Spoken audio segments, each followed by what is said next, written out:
ప్రస్తుతం అయితే గత 8 గంటలుగా కూడా కరీంనగర్లోనైతే సోదాలు కొనసాగుతున్నాయి. విజిలెన్స్ అధికారుల తనిఖీలు కొనసాగుతున్నాయి. అయితే మరో అర్ధ గంటలోనైతే ఇవి ముగియనున్నట్లుగా తెలుస్తోంది.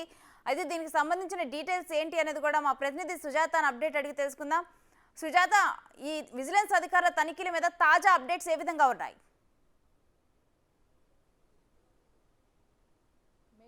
కాళేశ్వరం ప్రాజెక్టులకి సంబంధించి లక్షలాది కోట్ల అవినీతి జరిగిందన్న వస్తున్నటువంటి ఆరోపణల మీద అయితే మాత్రం కాంగ్రెస్ ప్రభుత్వం వెంటనే విచారణ జరపాలి అని చెప్పేసి ఆదేశించడంతో విజిలెన్స్ అధికారులు హైదరాబాద్లోని జలసౌధ వద్ద అయితే మాత్రము 8 ఫ్లోర్లు ఉన్నాయి. ఆ ఫ్లోర్లలోని దాదాపు 4 ఫ్లోర్లలో ఇప్పటికైతే మాత్రము సోదాలు ముగిశాయని చెప్పుకోవచ్చు. మిగతా 4 ఫ్లోర్లు అయితే మాత్రము సోదాలు కొనసాగుతూనే ఉన్నాయి. ఉదయం నుంచి అటు విజిలెన్స్కి సంబంధించినటువంటి సిఏ లెవెల్ నుంచి ఎస్ఐ కానిస్టేబుల్స్ అందరూ లోపలికి వెళ్ళి ఎస్పీ లెవెల్ అధికారుల ఆధ్వర్యంలో అయితే మాత్రము ఈ సోదాలు చేయడంతో పాటు అటు ఫైల్స్ ఏవైతే ఉంటాయో మేడిగడ్డకి సంబంధించినటువంటి ఫైల్స్ పూర్తి స్థాయిలో తనిఖీలు చేస్తున్నారు. ప్రారంభించినటువంటి అంటే శంకుస్థాపన చేసినటువంటి రోజు నుంచి ఇప్పటి వరకు ఎంత ఖర్చు చేశారు, దీనికి సంబంధించి ఈ ఎంతవరకు నిధులను ఉపయోగించారు, ఇంకా ఎంత నిధులు ఉన్నాయి, మెయింటెనెన్స్ ఏ విధంగా చేస్తున్నారు అన్న అంశాల గురించి అయితే మాత్రం పూర్తి స్థాయిలో అక్కడ ఉన్నటువంటి అధికారులని అడిగి తెలుసుకుంటున్నారు. దాంతోపాటు అన్ని ఫ్లోర్లకి సంబంధించి అక్కడ ఉన్నటువంటి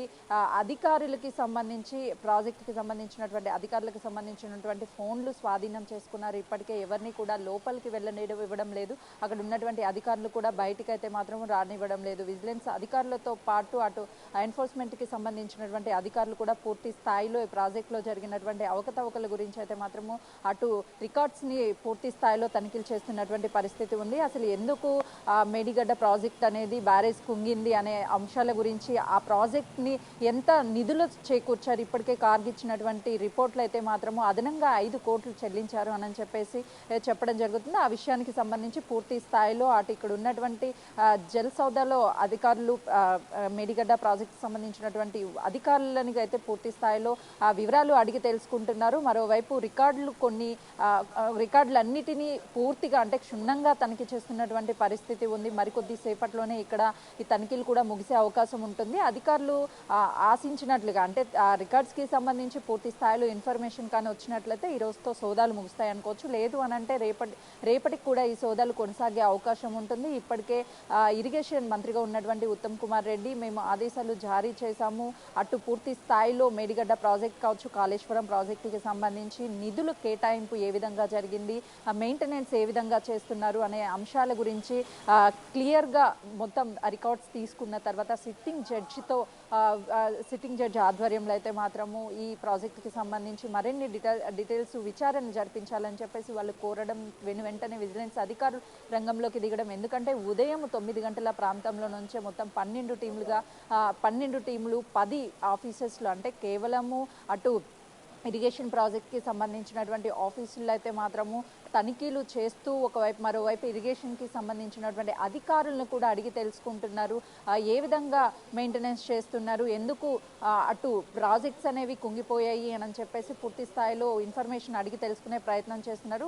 కొద్దిసేపటి క్రితమే విజిలెన్స్ అధికారులు వెళ్తున్నప్పుడు బిగ్ టీవీ వాళ్ళతో మాట్లాడే ప్రయత్నం చేసింది. మేము మాట్లాడము, ఇంకా ఉన్నతాధికారులు లోపలే ఉన్నారు, వాళ్ళు మాట్లాడితేనే ఇన్ఫర్మేషన్ వస్తుంది, మేము ఎలాంటి పై ఆఫీసర్స్ ఉన్నప్పుడు మాట్లాడొద్దని కూడా వాళ్ళు చెప్పడం జరిగింది. కాబట్టి ఇంకా కొనసాగుతూనే ఉన్నాయి ఈ సోదాలు. అయితే ఇప్పటి వరకు అయితే మాత్రం కొన్ని కీలక డాక్యుమెంట్స్, ఎందుకంటే నిన్న వచ్చినటువంటి సమాచారం ప్రకారం కరీంనగర్ వైపు ఇదే ఇరిగేషన్ ప్రాజెక్టుకి సంబంధించినటువంటి ఆఫీస్లో ల్యాప్టాప్స్ కావచ్చు, అదేవిధంగా కొన్ని కీలకమైన డాక్యుమెంట్స్ మిస్ అయ్యాయని చెప్పేసి ఏదైతే ఇన్ఫర్మేషన్ కంప్లైంట్ వచ్చిన వెంటనే అయితే మాత్రము విజిలెన్స్ అధికారులు రంగంలోకి దిగారనే చెప్పుకోవచ్చు. ఈ ప్రాజెక్టుకి సంబంధించి మొదటి నుంచి అప్పుడు ప్రతిపక్షంలో ఉన్నటువంటి కాంగ్రెస్ పార్టీ నాయకులు కీలకంగా అనేక ఆరోపణలు చేశారు. ఈ ప్రాజెక్టులో కోట్లాది రూపాయలు అనేది అవినీతి జరుగుతుంది, ఈ అవినీతికి దానికి సంబంధించి అటు రాహుల్ గాంధీ కూడా అక్కడికి వచ్చి విజిట్ చేయడము, ఆ ప్రాజెక్ట్ని మొత్తం చాలా క్షుణ్ణంగా పరిశీలించినటువంటి సందర్భం చూసాము. తర్వాత కాంగ్రెస్ ప్రభుత్వం ఏర్పడ్డాక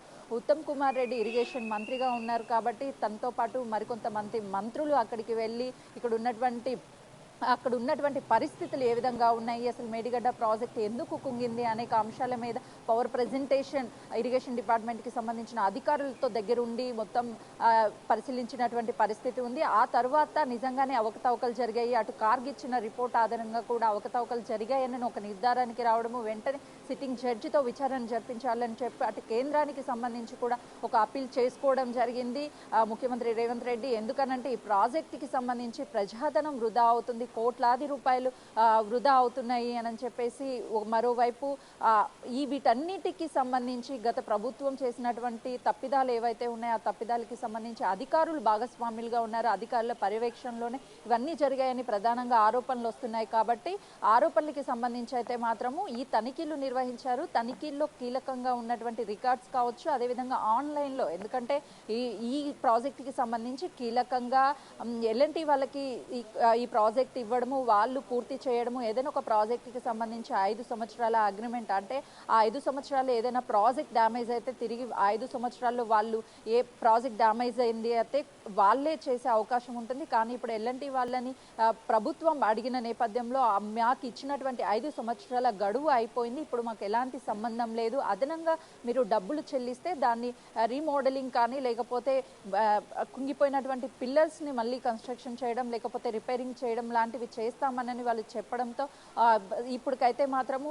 ఈ హాట్ టాపిక్గా మారింది. ఎందుకంటే కాళేశ్వరం ప్రాజెక్టు ప్రపంచంలోనే అతి పేరుగాంచిన ప్రాజెక్టుగా ఎంతో ప్రతిష్టాత్మకంగా నిర్మించామని గత ప్రభుత్వం చెప్పుకొస్తూ వచ్చింది. ఇప్పుడు కానీ ఇలా పిల్లర్లు కుంగిపోవడం వెనుకైతే మాత్రము అసలు కారణాలు ఏంటి, నాణ్యత లోపమా లేదు అనంటే మరి ఇతరితర డబ్బుకి అత్యాశపడి, అంటే నిధులు కేటాయించిన దగ్గర నిధులన్నీ కూడా అటు అధికారంలో ఉన్నటువంటి నాయకులు, అప్పుడు మంత్రులు వాళ్ళు ఉపయోగించుకొని కేవలం ఈ ప్రాజెక్ట్ని తక్కువ బడ్జెట్తో కన్స్ట్రక్షన్ చేసి ఎక్కువ బడ్జెట్ని చూపించారా అనే దాని మీద అయితే మాత్రం పలు అనుమానాలు వ్యక్తం అవుతున్నాయి. ఇప్పుడు ఈ రికార్డ్స్ అన్నిటినీ కానీ ఒకసారి తనిఖీ చేస్తే ఒకవేళ, ఎందుకంటే ఇప్పటికే కాంగ్రెస్ ప్రభుత్వానికి అయితే మాత్రము కొంతమేరకు ఇన్ఫర్మేషన్ రావడంతో నిన్న మిస్ అయినటువంటి డాక్యుమెంట్స్ కావచ్చు లేకపోతే సిస్టమ్స్ కావచ్చు, సడన్గా ఇరిగేషన్ ప్రాజెక్ట్ గురించి ఒక అంశం తెర మీదకి రాగానే ఎందుకు ఇలా ఫైల్స్ కావచ్చు, ల్యాప్టాప్స్ కావచ్చు, సిస్టమ్స్ కావచ్చు,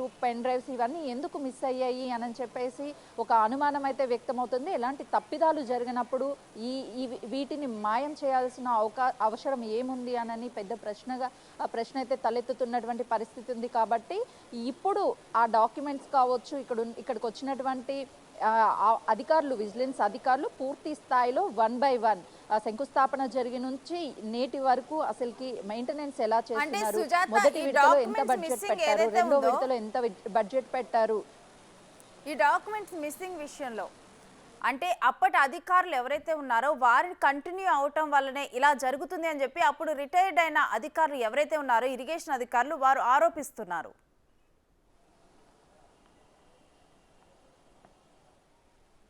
ఎగ్జాక్ట్లీ మీరు అన్నట్లుగా కూడా, ఎందుకంటే ఒక్కసారి రికార్డ్స్ కానీ లేకపోతే ఏవైనా సరే అధికారుల సమక్షంలో మిస్ అయినప్పుడు ఖచ్చితంగా వాటికి సమాధానం ఇవ్వాల్సి వచ్చినా లేదు అనంటే రెస్పాన్సిబిలిటీ అయినా ఏదైనా సరే వాళ్ళ మీదే ఉంటుంది. కాబట్టి అధికారులు అయితే మాత్రము ఒకసారి రికార్డ్స్ని మాయం చేశారు. కేవలము ఈ ప్రాజెక్ట్స్ని చేపట్టినప్పుడు కూడా ఆ అధికారంలో వాళ్ళే ఉన్నారు, అంటే ఆ ప్రాజెక్ట్ని నిర్వహించే టైంలో వాళ్ళే ఇరిగేషన్లో అధికారులుగా ఉన్నారు. కేవలం వాళ్ళ మీద ఏవైతే అవినీతి ఆరోపణలు వస్తున్నాయో ఆరోపణలు నిజమైతే వాళ్ళ ఉద్యోగాలు పోతాయనే ఒక భయాందోళనతోనే వీటన్నిటిని మాయం చేస్తున్నారు. అవినీతి జరిగింది కాబట్టి వీటికి పాల్పడుతున్నారు అని చెప్పి పెద్ద స్థాయిలో విమర్శలు అయితే వెల్లువెత్తుతున్నాయి. ఇప్పుడు ఉన్నటువంటి అధికారులు, గత ప్రభుత్వంలో ఉన్నటువంటి అధికారులు ఇప్పుడు కొనసాగుతూనే ఉన్నారు. కాబట్టి ఎక్కువ సంవత్సరాలు ఉన్నటువంటి ఈ అధికారులకే ఆ ప్రాజెక్ట్స్ గురించి పూర్తి స్థాయిలో, అంటే స్టార్టింగ్ నుంచి డే 1 నుంచి ఇప్పటి వరకు అదే అధికారుల సమక్షంలో ఈ ప్రాజెక్టులు నిర్వహించడం కానీ లేకపోతే ఆ ప్రాజెక్టులకు సంబంధించి విడతల వారీగా నిధులు కేటాయించడం కానీ జరుగుతున్నాయి. కాబట్టి ఈ ఇన్ఫర్మేషన్ మొత్తం వాళ్ళ దగ్గర ఉంటుంది. ఏదైనా ఎక్కడైనా సరే అవినీతి ఆరోపణలు వచ్చినప్పుడు అవి నిజమైతే వాళ్ళ ఉద్యోగుల నుంచి సస్పెండ్ చేసే అవకాశం ఉంటుంది. కాబట్టి ముందస్తుగా జాగ్రత్త పడే వాళ్ళు ఫైల్స్ ని కావచ్చు, రికార్డ్స్ ని కావచ్చు మాయం చేస్తున్నారు అన్న అభియోగాలు, ఆరోపణలు కూడా వాళ్ళ మీద వస్తున్నటువంటి పరిస్థితి ఉంది. మరోవైపు ఇప్పటికీ అయినా సరే సిట్టింగ్ జడ్జితోనా లేకపోతే సుప్రీంకోర్టుకి సంబంధించినటువంటి జడ్జితోనే ఎవరితైనా సరే పూర్తి స్థాయిలో ఎవరితో విచారణ జరపాలి అనే దాని మీద అయితే మాత్రం ఇప్పటికే ప్రభుత్వము ఒక నిర్ణయానికి వచ్చే అవకాశం ఉంటుంది. ఒక నిర్ణయం తీసుకున్న తర్వాత ఈ ఫైల్స్ అన్నిటినీ కూడా ఇప్పుడు అధికారులు అయితే మాత్రం జిరాక్స్లు తీసుకువెళ్తున్నారు. ఇంతకు ముందే చూసాము రెండో ఫ్లోరు, 4th ఫ్లోర్లో పూర్తి స్థాయిలో అయితే మాత్రము తనిఖీలు ముగిశాయి. ఆ రికార్డ్స్ని కూడా తీసుకువెళ్తూ మనం బిగ్ టీవీ మాట్లాడే ప్రయత్నం చేస్తున్నప్పుడు వాళ్ళు మా ఉన్నత అధికారులు మాట్లాడతారు అని చెప్తున్నారు. దాన్ని బట్టి ఇంకా అధికారులు లోపల ఉన్నట్లే తెలుస్తుంది. సోదాలు అయితే కొనసాగుతున్నాయి. కాబట్టి ఈ సోదాల అనంతరం కూడా ఈ ప్రాజెక్టుకి సంబంధించి ఎన్ని కోట్ల బడ్జెట్ పెట్టారు, అదనంగా ఏమైనా బడ్జెట్ పెట్టారా లేదు అని అంటే పూర్తి స్థాయిలో రికార్డులు ఇక్కడ ఉన్నాయా, ఏమైనా మాయం చేశారా? ఎందుకంటే రికార్డ్స్ అనేది మొదటి విడత కావచ్చు 4వ విడత వరకు కంటిన్యూగా రికార్డ్స్ అనేది ఒక లైన్గా ఉంటాయి. అలాంటి లైన్ లేకుండా ఎక్కడైనా సరే అనుమానం వచ్చినా లేదు అంటే రికార్డ్స్ మిస్ అయినా కూడా ఈ ప్రాజెక్ట్కి సంబంధించి అధికారులు ఎవరైతే మొదటి నుంచి కొనసాగుతున్నారో వాళ్ళ మీద విజిలెన్స్ అధికారులు అయితే మాత్రము పూర్తి స్థాయిలో విచారణ జరిపి వాళ్ళ దగ్గర నుంచి మిగతా ఫైల్స్ కూడా తీసుకునే అవకాశం ఉంటుంది. సాధారణంగా ఇలాంటి ఫైల్స్ కి సంబంధించి కేవలం పేపర్ రూపంలోనే కాకుండా ఆన్లైన్ లో కూడా నమోదు చేసే అవకాశం ఉంటుంది. కాబట్టి ఈ రోజుకి సంబంధించి అయితే మాత్రం వాళ్ళు అనుకున్నటువంటి రిజల్ట్ కానీ లేకపోతే డాక్యుమెంట్స్ కానీ వాళ్ళకి వస్తే మాత్రం ఈ రోజుతో సోదాలు ముగుస్తాయి. లేదు అంటే రేపటికి కూడా ఈ విజిలెన్స్ అధికారుల తనిఖీలు కొనసాగే అవకాశం ఉంటుంది. Thank you Sujatha.